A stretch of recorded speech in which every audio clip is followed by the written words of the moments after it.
1980 में जनता पार्टी में शामिल जनसंघ से जुड़े नेता निकले और एक नई पार्टी बनाई। नाम रखा गया भारतीय जनता पार्टी यानी बीजेपी। पार्टी को चुनाव चिन्ह मिला कमल का फूल और पार्टी पिछले 40 सालों से इसी चुनाव चिन्ह का उपयोग करती आ रही है। लेकिन अब बीजेपी का यह चुनाव चिन्ह उनसे छीना जा सकता है, तो क्यों बीजेपी का चुनाव निशान आया मुश्किल में? देखिए रिपोर्ट में।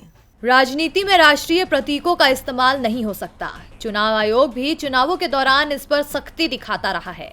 बीजेपी का चुनाव निशान कमल का फूल है और कमल को भारत के राष्ट्रीय फूल का दर्जा मिला हुआ है। लेकिन इसके बावजूद बीजेपी इस निशान को 40 सालों से इस्तेमाल करती आ रही है। राष्ट्रीय फूल के राजनीतिक इस्तेमाल का ये मामला अब कोर्ट पहुंच गया है। इलाहाबाद हाई कोर्ट में इसे लेकर याचिका दायर की गई है। इसे लेकर इलाहाबाद हाई कोर्ट ने चुनाव आयोग से पूछा है कि आखिर किसी राजनीतिक दल को राष्ट्रीय पुष्प कमल चुनाव के निशान के तौर पर कैसे दे दिया गया। हाई कोर्ट के मुख्य न्यायाधीश गोविंद माथुर और न्यायमूर्ति पीयूष अग्रवाल की खंडपीठ ने चुनाव आयोग से जवाब मांगा है कि क्यों न बीजेपी को राष्ट्रीय फूल के इस्तेमाल से रोका जाए।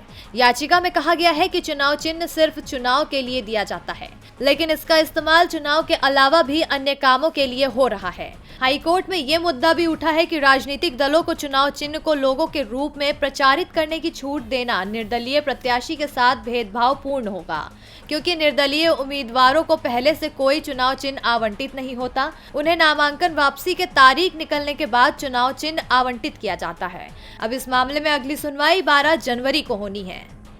डीबी लाइव की रिपोर्ट।